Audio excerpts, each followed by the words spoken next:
Magalak tayong lahat, si Jesu Cristo'y nabuhay, nanaig sa kamatayan. Alleluia, alleluia. Panginoon ang naghirang sa tinubos niyang bayan, nagpupunit mga hinirang, masayang nagdiriwang. Magalak tayong lahat, si Jesu Cristo'y nabuhay, nanaig sa kamatayan. Alleluia, alleluia.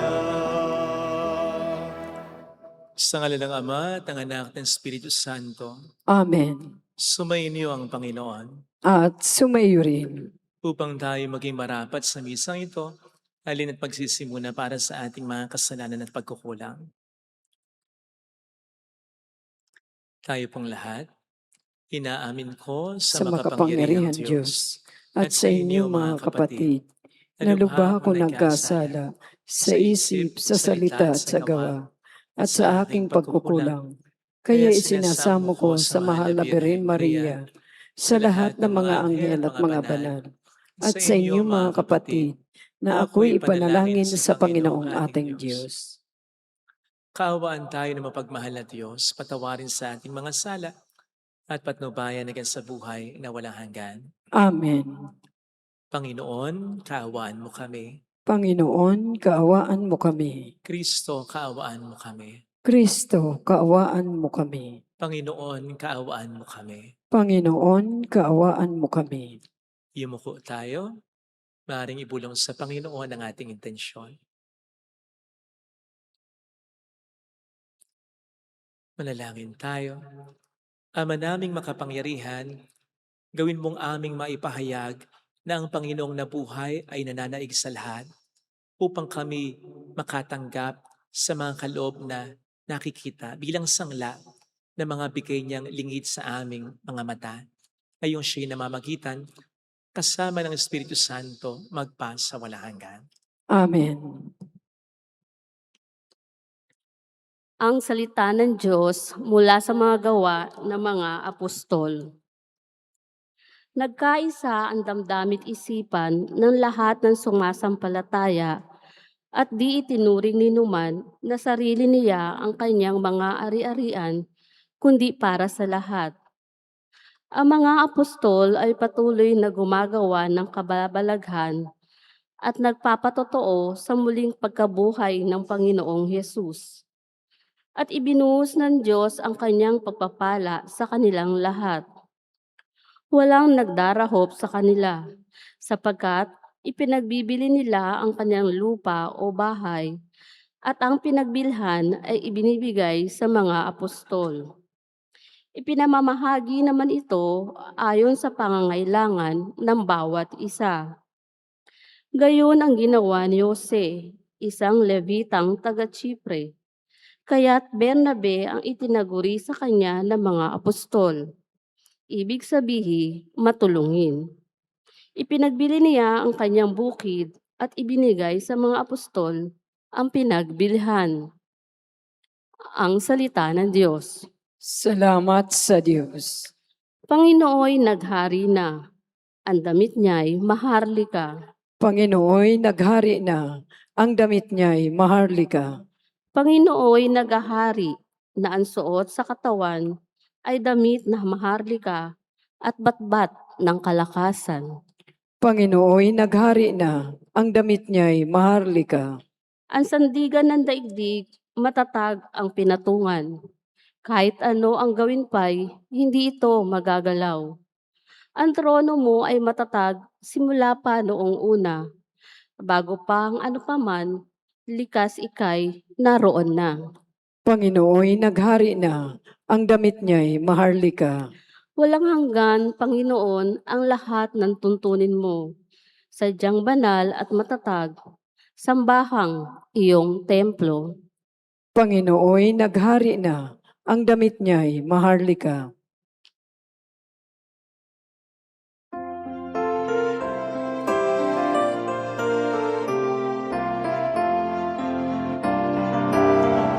Hallelujah, hallelujah, hallelujah.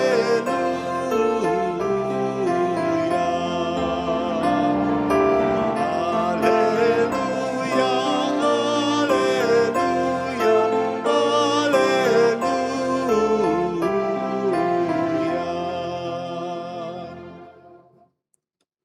Sumainyo ang Panginoon. At sumayo rin. Ang mabuting balita ng Panginoon ayon kay San Juan. Papuri sa iyo, Panginoon. Noong panahong iyon, sinabi ni Jesus kay Nicodemo, "Huwag kayong magtaka. Sinabi ko sa inyo, lahat ay kailangang ipanganak na muli. Umiihip ang hangin kung saan ibig at narinig ninyo ang ugong nito. Ngunit hindi niyo alam kung saan nagagaling at kung saan naparoon.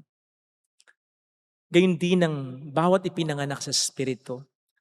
Paano pong mangyayari ito?" Tanong ni Nicodemo. Sumagot si Jesus, "Guro pa naman kayo sa Israel at hindi niyo naunawaan ang mga bagay na ito. Tandaan ninyo, ang aming nalalaman ang sinasabi namin at ang aming nasaksihan ang pinatotohanan namin. Ngunit hindi ninyo tinatanggap ang aming patotoo. Kung hindi niyo pinaniniwalaan ang sinasabi tungkol sa mga bagay sa sanlibutan ito, paano niyo paniniwalaan kung ang ibig, kung ang paano niyo paniniwalaan kung ang sabihin ko'y tungkol sa mga bagay sa langit? Walang umakyat sa langit kundi ang bumaba mula sa langit, ang anak ng tao. At kung paano tinaas ni Moises ang ahas doon sa ilang, gayon din naman, kailangang itaas ang anak ng tao upang ang sino mang sumampalataya sa kanya ay magkaroon ng buhay na walang hanggan." Ang mabuting balita ng Panginoon. Pinupuri ka namin, Panginoong Hesukristo. Welcome sa Our Lady of Lasal at Quasay Parish, kung saan ayos lang pong umiyak. Samahan tayo ng mahal na ina sa pag-iyak at sa pagdarasal upang maging maayos ang lahat. Madalas kapag sinasabing simbahan, church, sinasabi agad natin na either dalawa lang ang ibig sabihin yan. Una, yung simbahang bato, structure, gusali. Ikalawa, yung simbahang tayo, tao. And then sinasabi natin, para i-distinguish ang isa sa isa, dapat kapag sinusulat natin ang simbahan referring to simbahang tao, dapat capital letter S yan or capital letter C kung church. While yung simbahang bato, kung yun ay tutukoy natin, dapat small letter C lang yan, small letter S lang yan. Maganda yung definition at yung distinction na yan. But as regards simbahang tao, is a capital letter C or S. Sa palagay ko, kulang kung yun lamang ang magiging definition natin. Tao, tayo. Sapagkat ayon sa ating unang pagbasa, ang simbahan na tumutukoy sa tao ay hindi lamang basta kalipunan or gathering ng mga tao. May dapat na angking karakter ito. Maliwanag po yun. Sa sinasabi dito sa ating unang pagbasa kung paano i-describe ang mga unang Kristiyano. Sabi dito, nagkakaisa sila ng damdamin at isipan. Kaya kahit yung ari-arian nila, hindi nila itinuturing na sa kanila, kundi para sa lahat. Sa gayon, walang nagdarahop sa kanila. Yun po ang totoong simbahan. Simbahang hindi lamang binubuo ng mga tao, kundi simbahang binubuo ng mga taong binubuklod ni Kristo. Pag sinabing binubuklod, again, hindi lamang ito yung tinitipo ni Kristo, Hindi lamang ito yung ginagazer ni Kristo, kundi simbahang pinagkakaisa ni Kristo. Pinag-unite ni Kristo. Not just physically, but spiritually. Hindi lang panlabas, kundi sa diwa, sa katuturan, sa identity. Minsan natutuwa tayo kapag ang simbahan ay punong-puno ng mga tao. Kasi nakikita mo doon daw kung gaano kasigla ang simbahan. Not necessarily. Sapagkat kung kahit na milyon-milyon pa ang gathered na mga Kristiyano, Katoliko dyan, pero kung wala namang pagkakaisa at pagmamahalan yung mga yan, hindi simbahan yan. On the other hand, kahit konti lang, Katulad ng mga unang Kristiyano dati, pero nagmamahalan, nagmamalasakitan. Meron mang di pagkakaunawaan, nare-resolve agad sapagkat may kapangbabaan, walang pataasan, walang yabangan. Yun ang totoong simbahan. Kaya nga po ang simbahan ay katawan ni Kristo eh. Diba? So this church must be animated, motivated, and inspired by Christ. Siya ang ulo. Ikaw ba gusto mo na hindi nagkakaisa ang mga iba't ibang parte ng katawan mo? Na walang pakialam yung bibig mo sa kamay mo, yung paa mo, sa ulo mo. Anong klaseng buhay yon? Di ba? Hindi ka makaka-function ng maganda. At gano'n ang simbahan na hindi talaga nagmamahal at nagmamalasakitan. Walang kwentang katawan, hindi nakatutuwa yan. Dito lamang po sa atin, sa bansang Pilipinas, na ipinagayabang nating 80% ng mga Kristiyano, maraming mga Katoliko, paano natin ma-explain yung malaking agwat ng mahirap at mayaman, di ba? At bakit inaasa na lamang natin sa iba, sa mayaman, sa mga politiko, sa gobyerno, sa simbahan, ang pagtulong sa mga nangailangan?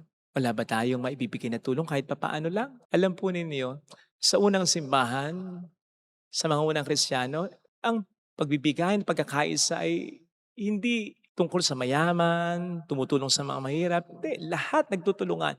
Sapagkat sabi nga po ng isang dokumento ng simbahan, walang sobrang yaman na walang pangangailangan at wala rin naman sobrang hirap na walang maibibigay. Kasi ang kanilang generosity ay hindi nagsisimula sa kamay, kundi nagsisimula sa puso.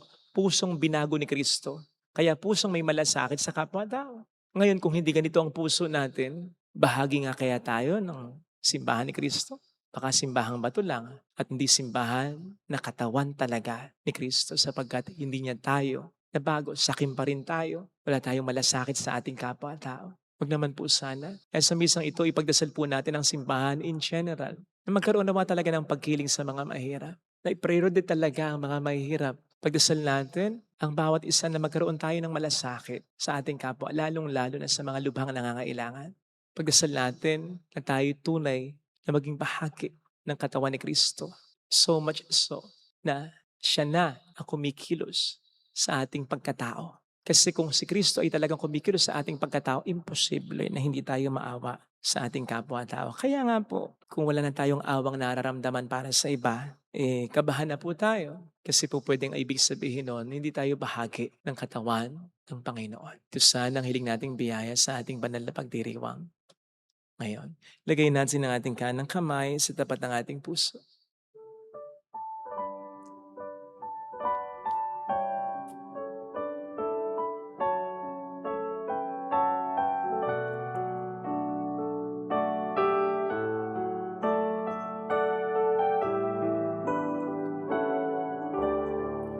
Alam kong may magagawa ang Diyos.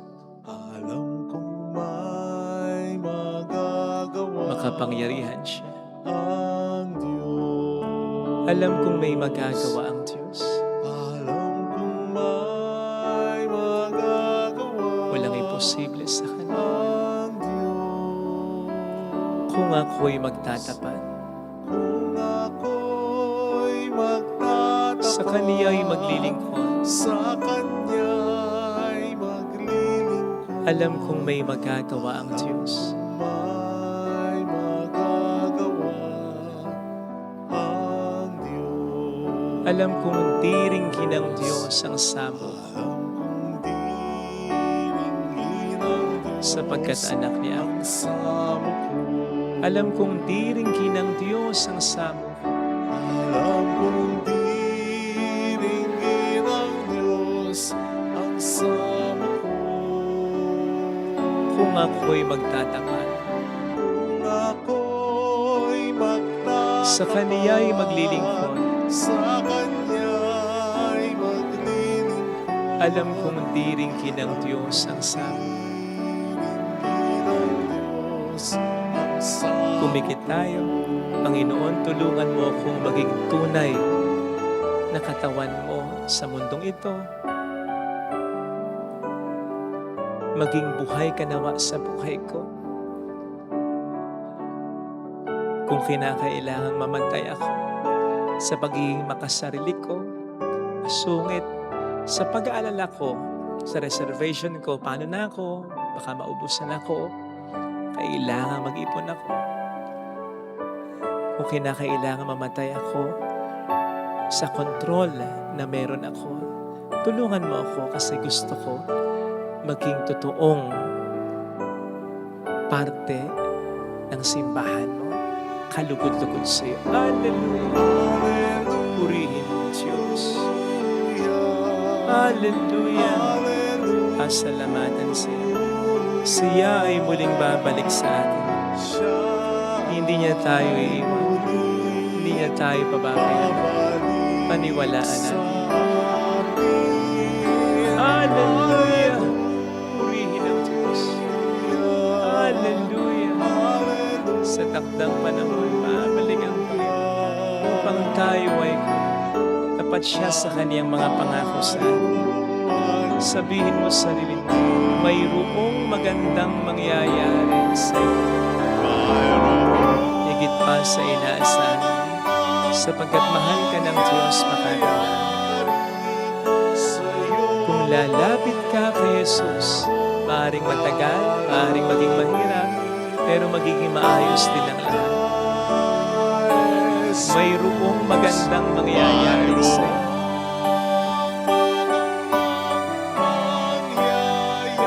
Kung lalapit kay Jesus,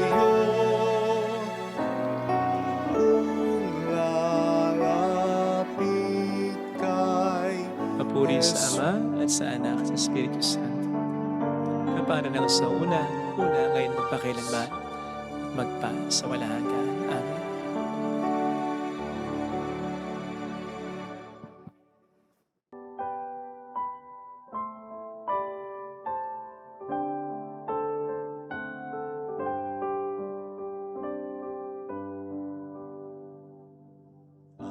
Aming hatid sa harap ng altar, mga pagpapalang nagmula sa'yo, Ama. Pasasalamat sa biyayang natanggap, pagpupuri sa iyong harapan. Tanggapin ang aming alay, ang alak at tinapay,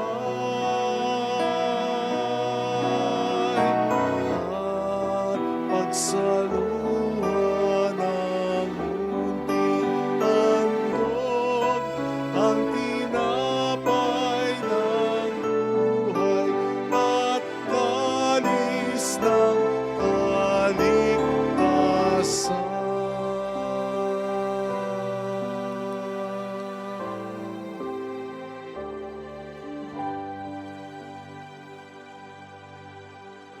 Manalangin tayo upang ating handog ay maging kalugod-lugod sa Diyos namang makapangyarihan.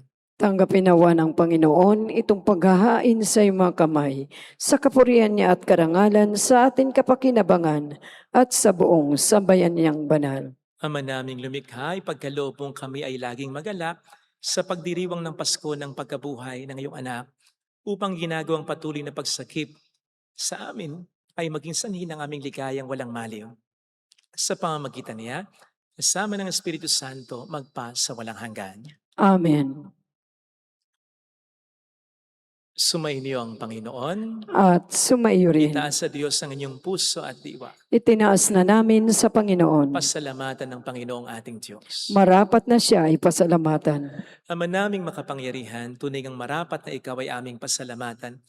Ngayong pinagdiriwang ang paghahain ng Mesiyas, ang maamong tupa na tumubos sa aming lahat.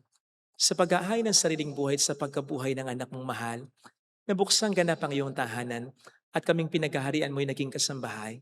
Sa pagkamatay niya sa krus na lupig ang kamatayan, sa kanyang pagkabuhay, naging buhay siya ng tanan. Kaya kaisa ng mga anghel na nagsiawit ng papuri sa iyo ng walang humpay sa kalangitan, kami nagpupunyi sa iyong kadakilaan. Santo, Santo, Santo, Panginoong Diyos ng mga hukbo, napupuno ang langit at lupa ng kadakilaan mo. Hosana sa kaitaasan. Pinagpala ang naparirito sa ngalan ng Panginoon. Hosana sa kaitaasan. Ama naming banal, ikaw ang bukal ng tanang kabanalan, kaya't sa pamamagitan ng iyong Espiritu, gawin mong banal ang mga kaloob na ito upang para sa amin ay maging katawan at dugo ng aming Panginoong Heso Kristo. Bago niya pinagtiis ang kusang loob na maging handog, hinawakan niya ang tinapay, pinasalamatan kanya, pinaghati-hati niya iyon, niabot sa kaniyang mga alagad at sinabi, "Tanggapin ninyong lahat ito at kanin. Ito ang aking katawan na ihahandog para sa inyo."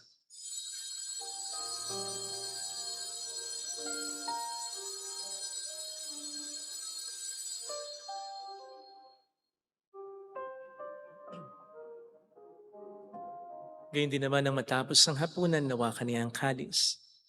Muli kaniyang pinasalamatan. Iniabot niya ang kalis sa kaniyang mga alagad at sinabi, "Tanggapin ninyong lahat ito at inumin. Ito ang kalis ng aking dugo ng bago't walang hanggang tipan. Ang aking dugo na ibubuhos para sa inyo at para sa lahat. Sa ikapagkapatawad ng mga kasalanan, gawin niyo ito sa pag-alala sa akin."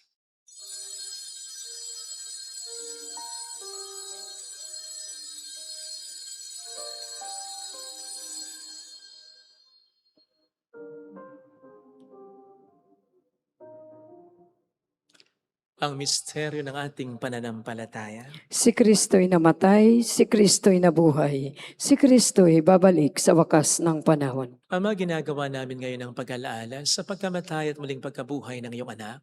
Kaya inialay namin sa iyong tinapay ng buhay at ang kalis ng kaligtasan. Kami nagpapasalamat dahil kami iyong minarapat at tumayo sa harap mo para maglingkod sa iyo. Sinasamo namin kami na magsasalo sa katawan at dugo ni Kristo ay mabuklod sa pagkakaisa sa pamamagitan ng Espiritu Santo. Amalingapin mo ang iyong simbahang laganap sa buong daigdig. Puspusin mo kami sa pag-ibig.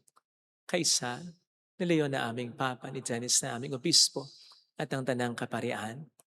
Alalahanin mo mga kapatid naming nahimlay na may pag-asang sila'y muling mabubuhay, lalo na pong aming mga ipagdarasal.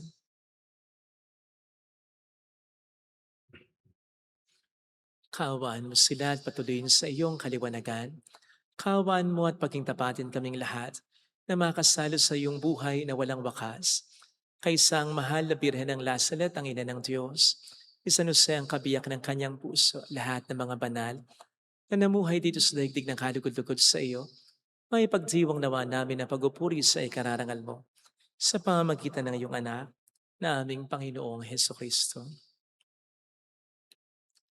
Sa pamamagitan ni Kristo, kasama niya at sa Kanya, ang lahat ng parangal papuri ay sa iyo, Diyos amang makapangyarihan, kasama ang Espiritu Santo magpasawalang hanggan.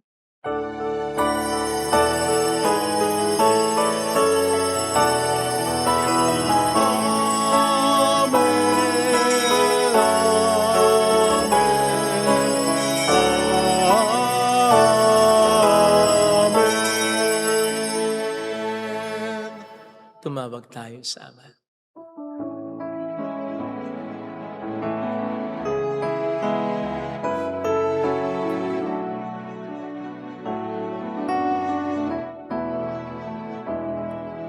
Ama namin, sumasalangit ka, sambahin ang ngalan mo, mapasamin ang kaharian mo, sundin ang loob mo dito sa lupa para nang sa langit.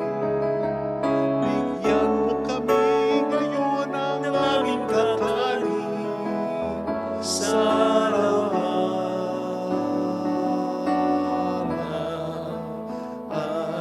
At patawarin mo kami sa aming mga sala, para ng pagpapatawad namin sa nagkakasala sa amin.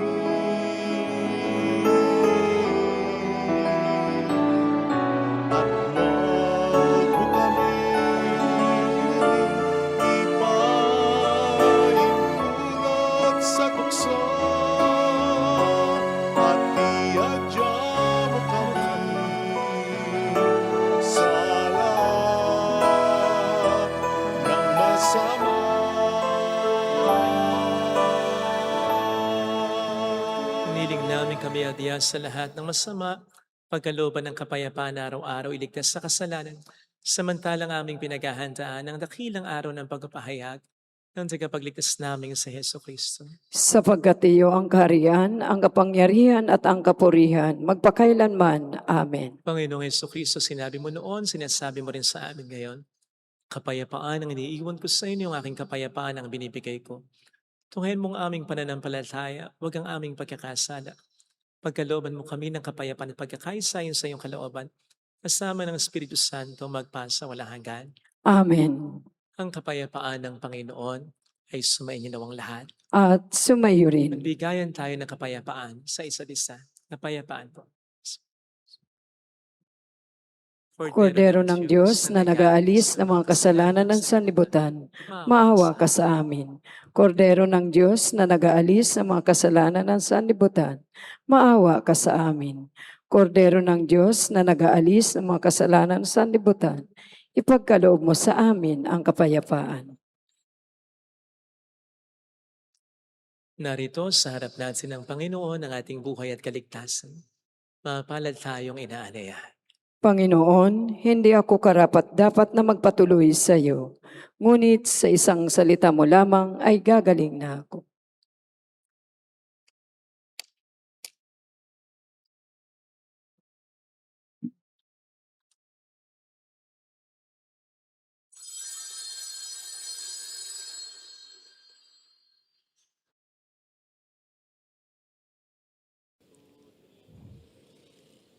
Panalangin para sa espiritual na pakikinabang.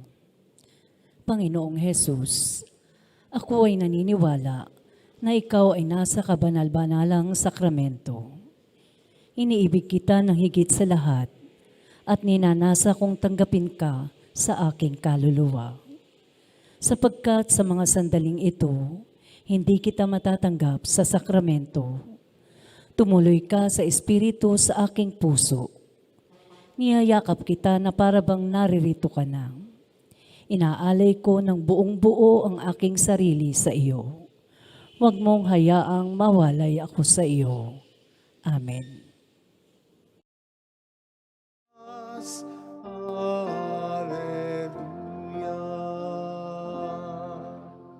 Purihin ang Panginoon sa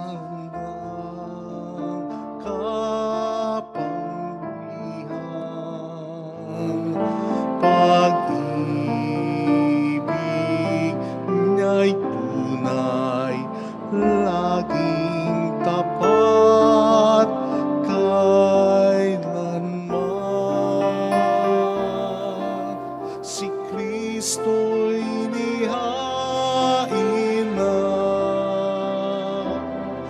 pamaskong maamong tupa.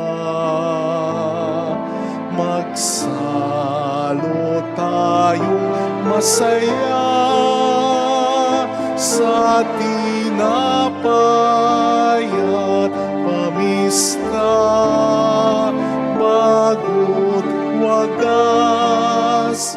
Hallelujah. Si Kristo'y inihain na, pamaskong maamong tupa. Magsalo tayong masaya sa tinapay na pamista, bago't wagas. Hallelujah.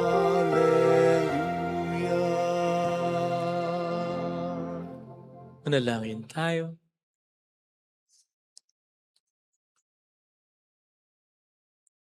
Ama naming mapagmahal,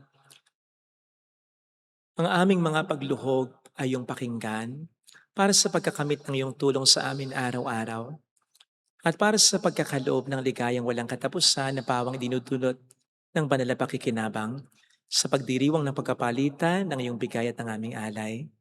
Sa pamamagitan ni Jesucristo, kasama ng Espiritu Santo, magpasa walang hanggan. Amen. Holy God, Holy Mighty One, Holy Immortal One. Have mercy on us and on the whole world. Holy God, Holy Mighty One, Holy Immortal One. Have mercy on us and on the whole world. Holy God, Holy Mighty One, Holy Immortal One. Have mercy on us and on the whole world. Jesus, King of Mercy, We trust in you. alalahanin. Alalahanin o mahal na Birhen ng Lazaret, ina ng pag-asa, ikaw ang nagpapaalala sa amin magbalik loob sa Ama. Ito ang nagpapatunay ng kagandahan loob mo'y nanatiling busilak.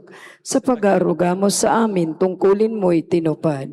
Sa paanan ni Kristo, itinurin mo kaming mga tunay mong anak. Kaya ninais mong ni Isay wag mapahamak. Maging sa iyong walang tigil na pananalangin pati luhay pumatak. Huwag naman mawala ng saysay ang iyong paghihirap. Iling nawa namin sa iyo o aming inang liyag, na matapos ang pakikibaka namin sa mundong ito, at sa pananatili namin tapat kay Kristo, sa kapurihan mo'y makibahagi kaming ganap, upang kung nasaan ka ngayon ay maparoon din kaming lahat, at ang kaganapan ng kalwalhatian ng Diyos Amay, tuluyang matupad siya ay nawa. Mahal na Birhen ng Lazaret, kapag kasundo ng mga makasalanan. Ipanalangin mong walang patid kami mga dumudulog sa iyo. Maraming pong salamat sa inyong pakikiisa at sa mga tulong na binibigay po ninyo na nagiging daan para makatulong din po tayo sa iba. Ang lahat ng papurit kaya dakilaan ay sa Diyos at nagpapasalamat din po kami sa inyo dahil hinahayaan yung maging instrumento kayo ng Diyos ng pagkapala sa ibang tao. Salamat po ng marami. Ang Panginoon na pong bahala sa inyo. Sumainyo ang Panginoon. At sumayo rin. Pagpalain kayo kasama ng ating pamilya ng mapagmahal na Diyos, ng Ama at ng Anak, ng Espiritu Santo. Amen. Umayo tayo sa kapayapaan ni Kristo. Salamat sa Diyos.